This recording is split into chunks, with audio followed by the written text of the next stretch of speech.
Assalamualaikum warahmatullahi wabarakatuh. Perkenalkan, nama saya Nurmawati dan teman saya Paradita Meliana. Kami dari kelompok 13 di sini akan mempresentasikan hasil kerja kami, yaitu tentang pengendalian keuangan.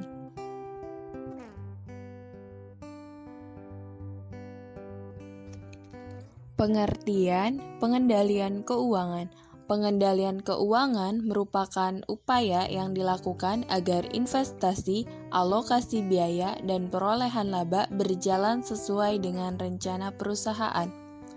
Pengendalian keuangan adalah tahap di mana rencana keuangan diimplementasikan, yaitu menyangkut umpan balik dan proses penyesuaian yang diperlukan untuk menjamin bahwa rencana terlaksana atau untuk mengubah rencana yang ada sebagai tanggapan terhadap berbagai perubahan dalam lingkungan operasi.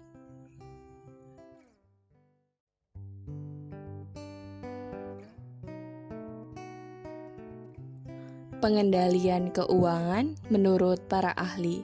Menurut Liefman, manajemen keuangan merupakan usaha menyediakan uang dan menggunakan uang untuk mendapatkan atau memperoleh aktiva.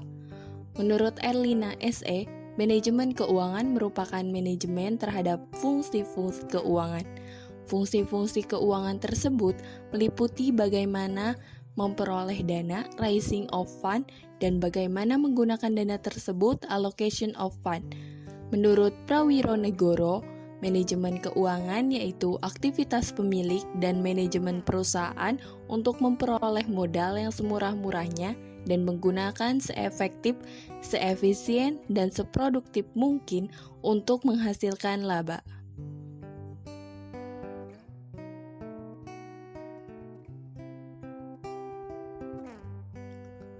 Pengawasan keuangan. Pertama, pengawasan internal. Lembaga yang berafiliasi dengan Kementerian Pemerintahan dan Tentara Nasional Indonesia diawasi oleh lembaga keuangan, atasan langsung sebagai pengawas teknis, juga badan pemeriksa wasrik. Kedua, pengawasan langsung dilakukan melalui pengawasan dan inspeksi di tempat di semua tingkat lembaga keuangan melalui inspeksi, kunjungan karyawan, dan survei. Ketiga, pengawasan tidak langsung dilakukan dengan melakukan verifikasi dan investigasi laporan keuangan atau dokumen yang diterima melalui saluran manajemen yang ditunjuk. Terakhir, dengan pengawasan, tugas semua atasan langsung, taktis, dan teknis untuk selalu mengawasi pengelolaan keuangan yang dilakukan.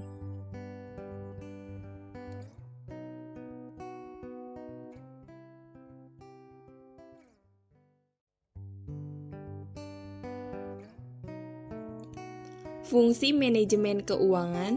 Pertama, alokasi dana, kegiatan yang menginvestasikan uang dalam berbagai aset. Kedua, pembiayaan, kegiatan yang memperoleh pembiayaan dari sumber internal dan eksternal perusahaan, termasuk kebijakan dividen. Ketiga, manajemen aset harus dikelola setelah dana diperoleh dan dialokasikan dalam bentuk aset seefisien mungkin.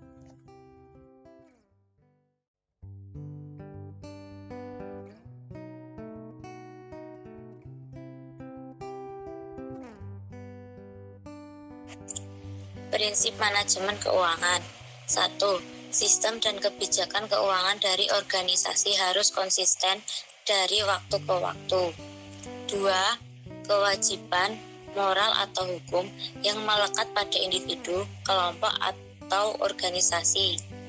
3. Organisasi harus terbuka berkenaan dengan pekerjaannya, menyediakan informasi berkaitan dengan rencana dan aktivitasnya kepada para pemangku kepentingan.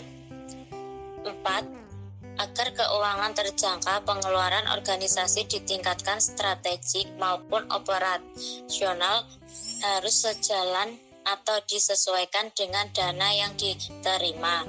5. Dana melaksanakan kegiatan operasionalnya. Individu yang terlibat harus mempunyai interaksi yang baik. 6. 6. Organisasi harus dapat mengelola dengan baik dana yang telah diperoleh dan menjamin bahwa dana tersebut digunakan untuk mencapai tujuan yang telah ditetapkan. 7. Standar akuntansi. Sistem akuntansi dan keuangan yang digunakan organisasi harus sesuai dengan prinsip dan standar akuntansi yang berlaku umum.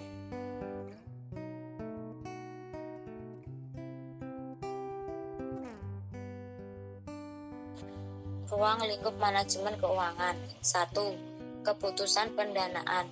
Kebijakan manajemen dalam mencari dana perusahaan. 2. Kebijakan investasi. Perusahaan mengenal keputusan investasi aset tetap. 3. Keputusan pengelolaan aset. Kebijakan pengelolaan aset yang dimiliki secara efisien untuk mencapai tujuan.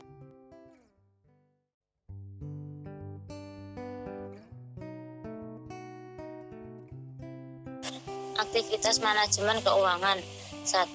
Aktivitas penggunaan dana, yaitu aktivitas untuk menginvestasikan pada berbagai aktiva. Alokasi dana berbentuk 1. Finansial aset.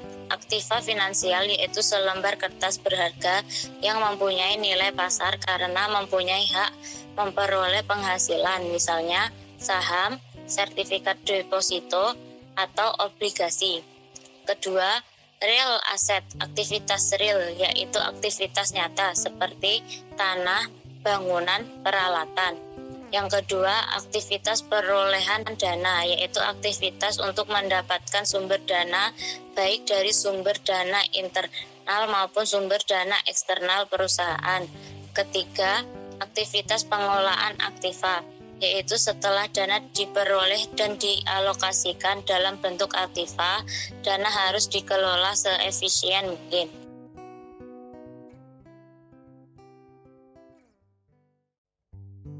Kesimpulan dan saran. Kesimpulan, pengendalian dapat didefinisikan sebagai suatu inisiatif dalam memilih karena yakin bahwa kemungkinan untuk memperoleh hasil yang diinginkan akan semakin meningkat.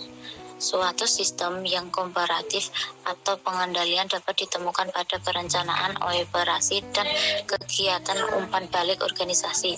Supaya menjadi komprehensif, suatu desain pengendalian seharusnya juga komprehensif terhadap lingkungan organisasional. Saran, kami membuat ini untuk pembelajaran bersama dan kami juga membuat ini dari berbagai sumber dan referensi. Jadi apabila pembaca menemukan kesalahan terhadap makalah ini, maka kami sarankan untuk mencari referensi masalah yang lebih baik dan meninggalkan saran untuk kami agar untuk kedepannya kami bisa membuat materi presentasi lebih baik lagi.